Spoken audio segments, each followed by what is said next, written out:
The end has come, and unfortunately, in more ways than one. I've always had a soft spot for the Night at the Museum movies. The premise was extremely unique when the original movie came out in 2006, and I've always enjoyed the childlike wonder it has created. I've also enjoyed the humor-filled and fun movies, even though the humor could get at times quite childish. The formula is not vastly different from the first two movies in Night at the Museum, Secret of the Tomb, but there were more than enough changes that I found myself enjoying this than the last outing of a beloved franchise, more than their second attempt, Battle of the Smithsonian. There are two main reasons for this, I believe. The first is that the original Night at the Museum was an unexpected smash hit, or at least it did a lot better than a lot of people thought it would. As such, at least in the time and age we live in, that meant that there was going to be a sequel. And we all know what that means. The sequel doesn't live up to the original, which is exactly what Battle of the Smithsonian did. Which brings me to my second point. I believe Battle of the Smithsonian failed to live up to the original in the same way so many sequels do. The studio heads see a massive success and they think, oh, we just need to do more of that, but bigger and with more characters. But as is proven time and again, just because there is more of something or a bigger something doesn't mean that it will translate into a better movie. Secret of the Tomb seemed to get this, and as such scaled back to the more contained world of the original movie. We have a smaller cast, and while we do go to England, even the changing continents feel smaller than the manic craziness of Battle of the Smithsonian. The main point is, we were given a chance to care again. And immediately, we are given that chance by a completely unexpected first shot which takes place in Egypt in 1938. This scene is completely unlike anything else in the Night at the Museum trilogy, as we watch men work to get Egyptian artifacts hurriedly loaded up as a sandstorm fast approaches. It is during this time that the archaeologist's son falls into the tomb of Akhmun-Ra, and we are told by one of the Arabs helping the archaeologist that if they remove the tablet, the end will come.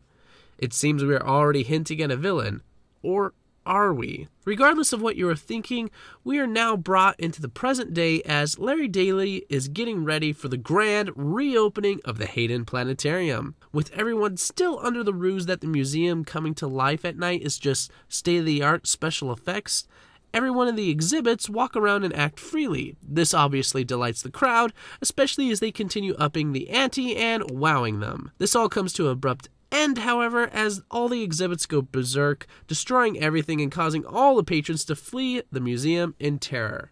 It also has the side effect of costing Dr. McPhee his job, which, for the first time in the series, brings Dr. McPhee down an ego peg or two, but also gives us a slightly sympathetic view of an absolutely obnoxious but hilarious character.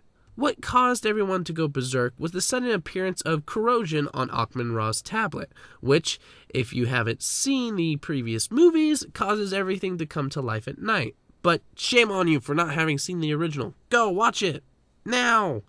While Larry tries to piece together what exactly happened, we are given the next chapter in Larry's journey with his son Nicky.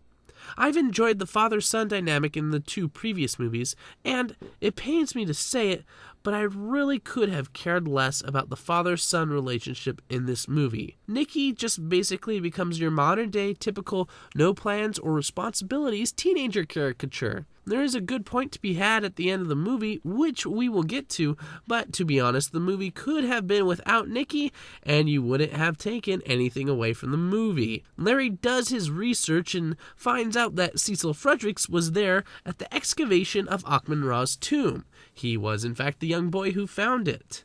Larry then goes to the nursing home where Cecil resides, where we find out that Dick Van Dyke still has the moves. We are also reunited with the two other original guards at the museum, Mickey Rooney and Bill Cobbs. With this visit and Akhmun-Ra's information, Larry deduces that the tablet's ability to bring things alive is waning, but that only Akhmun-Ra's father knows how to restore the tablet's power. Larry then convinces Dr. McPhee to send him and Akhmun-Ra to the British Museum where Akhmun-Ra's parents are being kept. Being kept? I just realized how weird that sentence sounded. Good thing we're talking about mummies and not alive people. Anyways, Larry somehow brings along Nikki, and with his help, smuggles Achman Ra past the hilarious security guard Tilly, played by Rebel Wilson. It is here that Larry finds out that the core gang of Sacagawea, Theodore Roosevelt, Attila the Hun, Dexter the Monkey, Jed, and Octavius have all joined Achman Ra and Larry on their quest. There is also the new addition, Law, a Neanderthal that was made to look like Larry, that thinks that Larry is his dad. He's basically there for cheap laughs and to remind you just how soul-searching of a stare Ben Stiller can do. And so, for one final time, the gang goes on an epic quest through a museum where we are reminded just how beautiful and wondrous these movies can be. Our heroes experience narrow escapes, getting lost, and fighting dinosaurs and monsters along the way. It is here that they are helped by Sir Lancelot, played by Dan Stevens of Downton Abbey fame, on his quest to find the Holy Grail and finally win Guinevere's heart. Jen and Octavius also get into their usual humorous hijinks by flying through the ventilation system and almost dying at Pompeii. A model Pompeii, that is, not the real one. Through it all, Larry and the others make it to Achman Ra's parents, who reveal that the tablet must be charged by exposure to moonlight. Adventure over, right? No, because Lancelot believes that the tablet is the Holy Grail, so he steals it and escapes the museum, determined to bring it to Camelot. Larry and the others chase after Lancelot, leaving Law behind to prevent Tilly from chasing them. I guess she doesn't have access to a phone or something to call the police? Regardless, they become romantically attached, which is kind of funny. More hijinks ensue as Lancelot breaks into a stage production of Camelot, which gives us an entirely pointless cameo by Hugh Jackman. And since 20th Century Fox was a distributor of this movie, we got to see him stupid pretend that he is Wolverine from the X-Men movies. Everything about the Hugh Jackman cameo is jarring and stupid and pointless.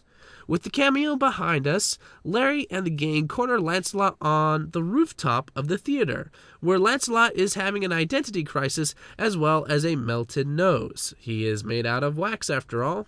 Lancelot remains defiant until Teddy and the others start to die. It is then that he realizes that he interfered with the true quest and gives the tablet back to Larry so it can be restored by the moon. So we have our happy ending, right?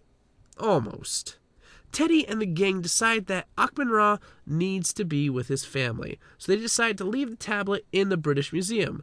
Larry then takes the rest of the gang, minus Achman Ra, back to New York, which, despite the logistical problems of it still being night the whole trip so the museum exhibits can stay alive, is necessary for the bittersweet ending where we get to say goodbye to these characters we have been journeying with for these past 8 years. You really do feel bad for Larry as he says goodbye, except for that slightly awkward scene with Dexter. And I genuinely got sad with Larry and Teddy have their last conversation that harkens back to the first movie. And just like that, it's over. Or at least it should have been. 3 years later, the British Museum visits the New York Museum of Natural History, and so everything gets brought back to life. The movie ends with Larry, now a teacher, staring at the museum, realizing that everything has come back to life. He smiles. This scene would have been so much better if we had shown Larry smiling at the museum when nothing is going on because Larry has moved on. He has realized that things in life change and he changes and must move on with it, but he can still hold on to his memories of the past. The actual ending seems to flirt with the possibility of future adventures as opposed to giving the finality that Larry's arc in this movie, but also as a trilogy as a whole, needs. We have unfortunately come to the end of Larry's story. We need to celebrate it and emphasize it, not portray it in such a way that we could possibly have a fourth movie. Regardless, I was pleased with the movie as it delivered on a lot of the magic and wonder of the original movie while still being new. The performances are not Oscar-worthy, but they do well enough for what the movie is, a family comedy. And as for the cast, I have appreciated that they have had the same actors portray the secondary characters consistently, which is something a lot of movie series fail to do. but it helps sustain the magic and enjoyability of the movie, at least in my opinion. I have appreciated the laughs and imagination of the Night at the Museum movies, and part of me is sad to see them go, but it seems to me to be a good send-off. And it was a send-off to two greats of cinema, as it was the next to last films that both Robin Williams and Mickey Rooney performed in. Both unfortunately passed away before the movie was released, and the film is dedicated to them. They will both be sorely missed. Those are my thoughts on The Secret of the Tomb, as well as of the Night in the Museum series as a whole. The original movie lit my imagination afire, and I will always have a soft spot for it. It should have been left at one movie, but it is nice to know that people still make stories full of pure innocent wonder, fun, and magic. Go ahead and let me know how you felt about Secret of the Tomb or any of the Night of the Museum movies in the comments below. Thank you for watching. This is the OutcastWriter signing off. Remember, what we create matters. And remember those wonderful people who are no longer with us. Rest in peace, Robin Williams and Mickey Rooney. And thank you for the magic and wonder you put in our hearts and imaginations.